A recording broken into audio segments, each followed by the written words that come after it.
Hey Bucs fans, welcome to our first installment of the FSW Weekly Coaches Show here at Florida Southwestern State College.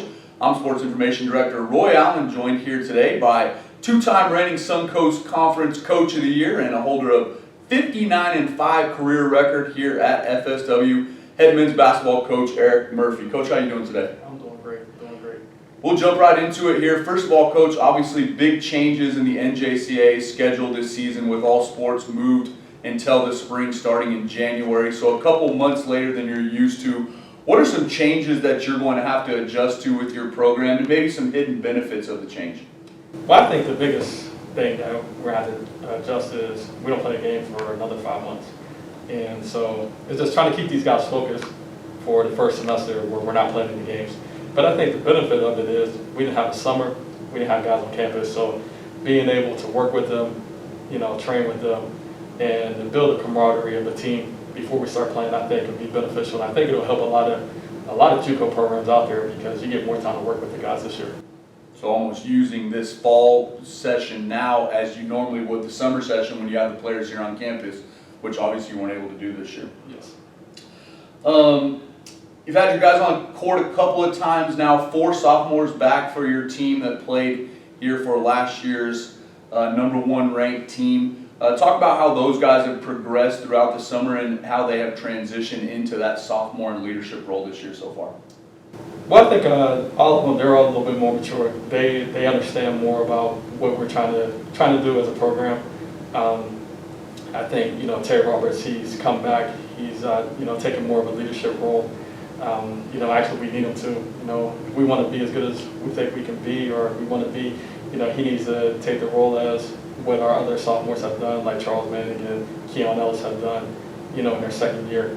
And then, Muhammad Silla, he's got better. I mean, he trained throughout the quarantine, and you can tell, he's come back in shape. Looks like he's ready to go. CJ Lane really has improved a lot over, the 5 months off. And then Jaden Campbell, he rounds it out, and he's always had talent. And his talent's never been questioned here, and I think that this year he'll have opportunity to show what he's able to do. Also, the last person that was on our team, but he redshirted, enrolled in January, is Cario Kendall, and very, very talented. And he was here for 2 months before the season got canceled, but we expect a lot of big things from him this season. Coach, 8 guys moving on to the Division I level from last year's squad. Lots of new faces out there in purple and aqua this season. Who've been some of the guys that have stood out in your first few workouts of the season so far as the newcomers are concerned? I think they've all kind of surprised me. I was worried about how they would come in shape because none of them have really been playing as much, but they all kind of surprised me. But I think the 1 or 2 that have really caught my eye is Rajon Blackwell. We played against him, actually played at Combine this season. He's really come back in shape and got a little bit bigger. Just looks really focused. He's really caught my eye. CJ Jackson, who's a divisional transfer from UMass, it's really caught my eye. And I would say the other one is Jonathan Dos Anjos, transferred from Loyola Marymount. And we played against him 2 years ago when he was at Victory Rock, but he has improved from his 2 years since playing against us at Victory Rock. So those guys have really caught my eye, and not to say that everybody else hasn't. Those guys have just they have shined a little bit more than everybody else. But I'm excited about all our new guys that we have recruited this year, and I think we got a good talented group again. And you mentioned now both the CJs on this team's roster, CJ Lane as well as CJ Jackson. Both those guys got a chance to play in a showcase event earlier in the summer. Talk about how those guys played there. I know we put out some highlights on those guys yesterday from that event. Just tell fans that who haven't got a chance to see those highlights yet, maybe what those guys were able to do against some of the nation's best competition there. Well, CJ Lane, he got to prove last year. He didn't play as much as on our team, but I think he got to prove that he can play with just about anybody in the country. And he didn't get the time that he would have expected last year. He still has a talent level that can play on any junior college team in the country. And I think he got a chance to prove that because he played, well enough to where, he was in consideration for making one of the top all-star teams at that camp. And then CJ Jackson, I think he got a chance to prove that, he didn't get to play much at UMass, but I think he proved that, he's talented and that he can play. And, he made the top 20 All-Star game at that showcase. And so, I was really proud of both of those guys for, how they played and, just in that circumstance, not really training as much, not being around, basketball, being in a pandemic, going out there and playing hard and then just representing FSW. And I was really proud of those guys, and I think they had a good showing for themselves too. That's great. Coach, 13 players at the Division I level from the last 2 years team since you took over as head coach. Obviously a goal that you have with every kid that you recruit when they come in. Really all coaches at this level, that's their goal, is to move their players on to Division I level. Very few programs have had the opportunity to move as many guys on as you have to the Division I level. And we had a question on Twitter from one of our followers, which is, what do you look for in a future Buccaneer and hopefully at some point in time Division I player when you're out on the recruiting trail? That is a good question. I mean, first thing, we always look for good players. No secret about it. We look for talented. We try to get the most talented guy that we can get for this program. And so what it looks like is, first thing we probably recruit is athleticism. We like our teams to be athletic, so we recruit athleticism and length in each position. And then, I think the way basketball is going now, we're going to recruit shooting a little bit more, just because that's the way the game of basketball is going. You have to be able to shoot. If you can't shoot, you can't play. And then, last thing is character. We really look at character of guys and making sure that they're the right fit for FSW, because this program is not for everybody, and it doesn't fit every person. So we look at those three things probably the most, and then we just go from there and just see how they fit whenever we're talking to them, whenever we're recruiting them, making sure that they're the right guys for the program. Obviously worked pretty well so far, 59-5 over the past 2 seasons with Coach Murphy as the head coach. On the recruiting and transferring topic, how will the newly imposed NCAA recruiting calendar restrictions on some of those Division I coaches not being able to get out on the road and travel as much? I do believe that expires today, but I know they're reconsidering how that's going to be going forward. But obviously we've seen less faces in here than we have in the past because of those restrictions. How will that affect the current players and sophomores trying to move on, or will it? I think it will affect them a little bit. We just have to change how we do things. If they are unable to come out, we're going to have to film practices more, which we haven't done in the past, and actually send it out to coaches, do more highlight tapes, do more things of getting the word out about our program, because typically they will be able to come out September 9th and all the way through through the season. We don't know when they're going to be able to come out. So we just have to be more creative on how we're going to get our players' names out there. And I think with that, if we are able to do that, and along with the success of the team, I think we should be okay with getting our guys placed at Division I. But if they aren't able to come out, that makes it a lot harder for everybody. Coach, a move in conferences this season. We see this often at the Division I level, people moving around to different conferences. Don't see it that often at the junior college level.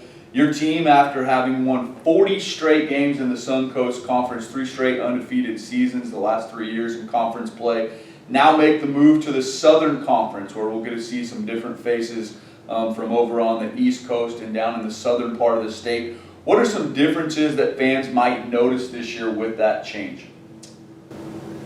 Well, we've actually played pretty much all those teams that are over there. But I think the biggest thing, the differences between the conferences, the Southern Conference is more offensive conference. They run a little bit more athletic. So I think those are the differences between the Southern and the Suncoast. Suncoast was more grinded out, tough, hard-nosed. Everybody played hard-nosed. Not to say that those guys do in Southern, but they're just a little bit more wide open, a little bit more offensive. So I think that's one thing that we had to adjust to, is that we may not be in so many more grinded out games, maybe more shootouts. So we have to be prepared for those type of teams a little bit more. I think the fans will like to hear that. They like those 100-point games. Coach Murphy, a little more of a defensive-minded coach, might not like those 100-point games so much. But speaking of that, I know it's early on, obviously hard to tell who's going to be out there, who's going to be paired together on the floor. But Your 2019 team really based around great shooting, as you had talked about with Maddox Daniels, Destin Barnes, guys like that out there, Charles Manning, and very defensive team. Last year's team, again, good on defense, but a little bit more of an athletic squad. What do you expect to be kind of the calling card for this year's version of the Bucs? Well, it's early to say. I mean, we're always, one thing about me as a coach, I think we're always going to be, defensive minded, and I expect these guys to play tough defense and make everything hard. I think though, just looking at it and how we went about recruiting our team this year, I think we tried to add more shooting, to keep our athleticism, but to add more shooting, because I do think that was one of our weakest part of our team last year. So I do think that we added a little bit more shooting. We're not as athletic as we were last year, but we still have good athleticism, and we have good length. And we're always going to play up and down and play fast and just play hard on defense.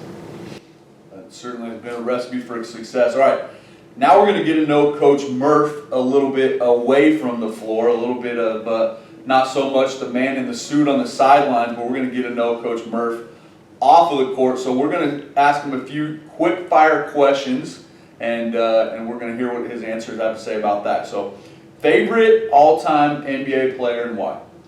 No question, Michael Jordan. And why? I mean, just because the excellence that he showed on the court. I mean, you just remember growing up, whenever we would play, like, you weren't allowed to be Michael Jordan because it just felt like he never lost and he never missed.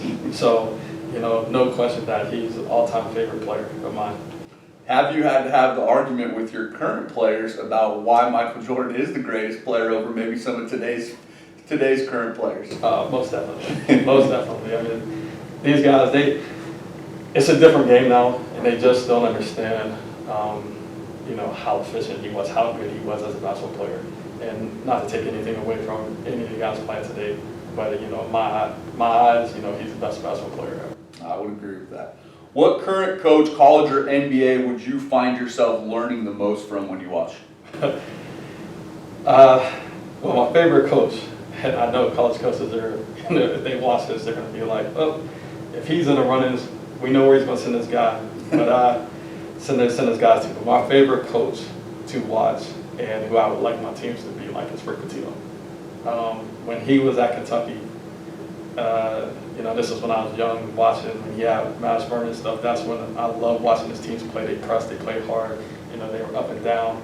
And I still liked his when he was at Louisville, his teams there. And I even find myself now, I watch a lot of EuroLeague basketball games, and I watch his games when he coached over in the EuroLeague last year. So I watch him probably the most, and I try to learn a lot from him. And former Buck Barrett Jean-Louis playing for Coach Pitino this year, so it'll be fun to be able to watch both of them at the same time this year. Favorite sport besides basketball? No question, football. Football. I tell people this, and my players know that I reference football all the time in practice. And football is one of my favorite sports besides basketball. And I played football since I was 8 years old. So, football just, it's big time for me and my family. Like my whole family play football, and I just, it's one game that I wish I was bigger. If I was bigger, I'd probably play football or basketball. Not going to lie.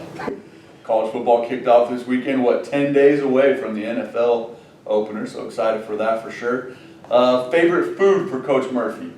Favorite food, I would say, is chicken. I probably eat chicken 4 out of 7 days. What's your favorite way to prepare the chicken?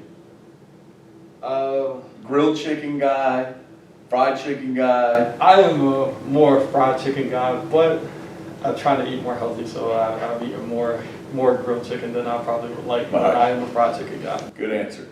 Game day superstition for Coach Murphy? This one is funny. I really don't have many, but the one thing I do have is a marker. So our dry erase marker, I use the same one. Every time we win, I will use that until we lose. Okay, and then last year, I lost my marker when we played snow, and I couldn't find it, and I didn't bring it to the game. and we lost that game.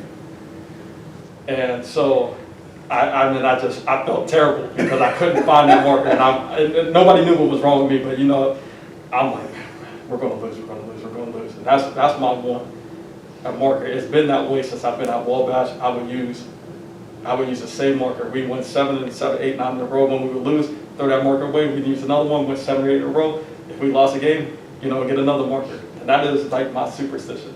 It's only superstition if it works, and obviously that is the truth. So let's just say marker companies are not getting rich off of Florida Southwestern basketball if we're only using new ones when we lose. First CD that you owned? The first CD that I owned, this one will definitely tell my age. Definitely, I'm not as young as I look. But my first CD that I owned, my mom bought it for me, was Dr. Dre, The Chronic. Oh, classic. Classic CD, a classic CD. And I was young, and my mom was young, so we listened to the same music at the time. So, that was the first CD that she bought for me, and I still listen to it today. I was actually listening to it in my car today. Classic. Now, this might lead into our next quick fire question here, Coach. Secret talent. You know what? I know you can rap a little bit. Kente told me about that. I wouldn't say it's a talent. I did it for fun. Me and Coach Hart, I'll tell you guys a story. Me and Coach Hart, we used to coach together at Vincent's. And when we would go out to Vincent's, sometimes we'd go out there, hang out at some house parties, and they would just throw on music. And me, Coach Hart, and whoever else was there, we would just rap. And we would do this for hours at a time. And it was just something that we did, and it was something that was fun. And I thought it was fun. Like I would do it even though I went to a studio and actually made a song. I just think it was something fun to do, and it was just something that we did in college, and we just kept doing it. So check out at your Apple store for Coach Murph's first hit. Going to drop pretty soon there. All right, last one, Coach. If you could have any superpower, what superpower would Coach Murphy have? If I had a superpower. Invisibility, super strength, what would it be? What comes to my mind, and I know it's not the best one, but I'd probably be like Flash. I probably want to be the fastest guy. You football guy, that would make sense. You catch it, score a touchdown every time. That's what I would probably want to be. Want to be the fastest guy. Probably like the Flash. I like that. I never had to worry about being the fastest guy. You probably have had a chance a few more times than me, but that's it for our rapid fire questions. That's Coach Murph in a nutshell for you. And actually going to wrap up our show this week, week 1 in the books. We thank everybody for tuning in today on FSWBucs.com and FSW Bucs on social media. Make sure to check back next week. We'll have head softball coach Robert Iamuri in for the show. We'll make this a weekly tradition here. We'll have each week we'll have a different coach on the show and get to learn a little bit more about our 5 FSW programs. So Coach Murph will be back on at the beginning of October here to talk a little hoops in after they've had a little bit under their belt and hear some different facts about his players. So appreciate everybody for tuning in today. Have a good night. Go Bucs.